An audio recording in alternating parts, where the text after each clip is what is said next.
T twenty বিশ্বকাপ থেকে বাদ হতে পারে বাংলাদেশ।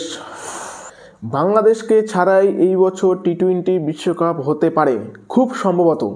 যদি বাংলাদেশ আইসিসির শর্ত না মেনে চলে তাহলে বাংলাদেশকে টি-টোয়েন্টি বিশ্বকাপ থেকে বাদ দিয়ে দেওয়া হতে পারে এবং তাদের যে পয়েন্টগুলো রয়েছে, তাদের অপোজিশন যে টিম রয়েছে তাদেরকে দিয়ে দেওয়া হবে, এমনটাই রিপোর্ট উঠে আসছে আজ ESPN ক্রিক ইনফোর তরফ থেকে।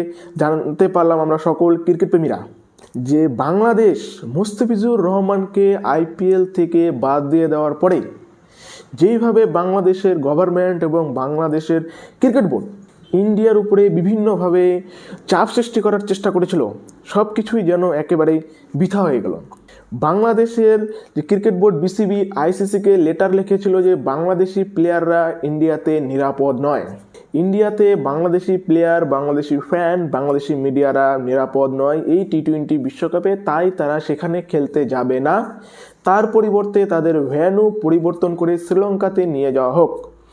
যেহেতু টি-টোয়েন্টি বিশ্বকাপ 2026 ইন্ডিয়া এবং শ্রীলঙ্কা দুই দেশের সমন্বয়ে অনুষ্ঠিত হচ্ছে। এই টি-টোয়েন্টি বিশ্বকাপে ইন্ডিয়াতে খেলবে, কিন্তু পাকিস্তানের যে ম্যাচগুলো রয়েছে এবং শ্রীলঙ্কার ম্যাচগুলো সেগুলো তো খেলবে শ্রীলঙ্কাতে।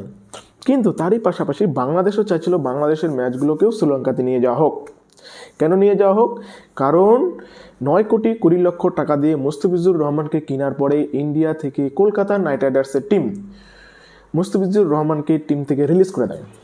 এর ফলে Bangladeshi media, Bangladeshi cricket fan, বাংলাদেশের যে BCB, বাংলাদেশের গভর্নমেন্ট সবার মাথা খারাপ হয়ে যায় এবং তারা ভাবে যে হয়তো বাংলাদেশি প্লেয়াররা এই বছর ইন্ডিয়াতে নিরাপদ নয়, তাই তাদেরকে বাংলাদেশ থেকে তারা ইন্ডিয়াতে খেলতে যাবে না, ইন্ডিয়াকে তারা বয়কট করবে। কিন্তু এটা তো পারার খেলা নয়, আর মাত্র 1 মাস রয়েছে টি-টোয়েন্টি বিশ্বকাপ বাকি, আর মাত্র 1 মাস।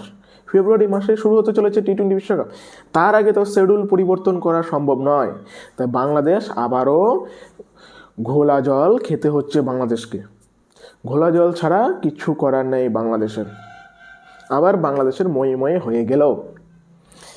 বাংলাদেশ ভেবেছিল যে ICCর বাংলাদেশ ছাড়া চলবে না।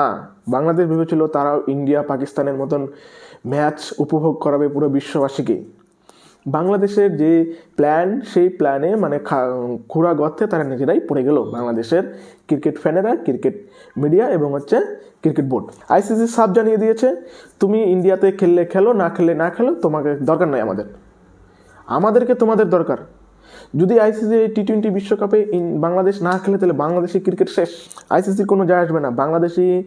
কোনো ওয়াইড বাংলাদেশে সেরকম কোনো ফ্যান নেই, শুধুমাত্র বাংলাদেশের ক্রিকেট ফ্যান রয়েছে।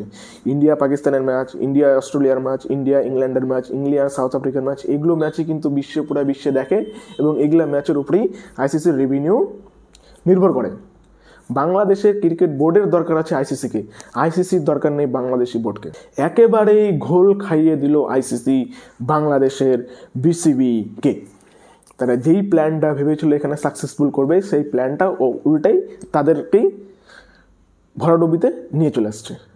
তারা হয়তো ভেবেছিল ICCতে রয়েছে পাকিস্তানের কিছু মানুষ, তারা হয়তো তাদেরকে সাপোর্ট করবে এবং ICCকে খুব সহজেই কনভিন্স করে নেবে এবং বাংলাদেশের যে ম্যাচগুলো সেগুলোতে শ্রীলঙ্কাতে নিয়ে চলে যাবে। কিন্তু না, বাংলাদেশকে ইন্ডিয়াতেই খেলতে হবে। তার মধ্যে 4টি ম্যাচের মধ্যে গ্রুপ স্টেজে 3টি খেলবে তারা কলকাতা ইডেন গার্ডেনে এবং 1টি খেলবে তারা মুম্বাইতে। হয় ইন্ডিয়াতে খেলো, না হয় টি-টোয়েন্টি বিশ্বকাপ থেকে বাদ হয়ে যাও। এটাই হচ্ছে ICCর কথা এবং তোমাদের যে পয়েন্ট রয়েছে সেগুলো তোমাদের কর্তৃপক্ষকে দিয়ে দেওয়া হবে।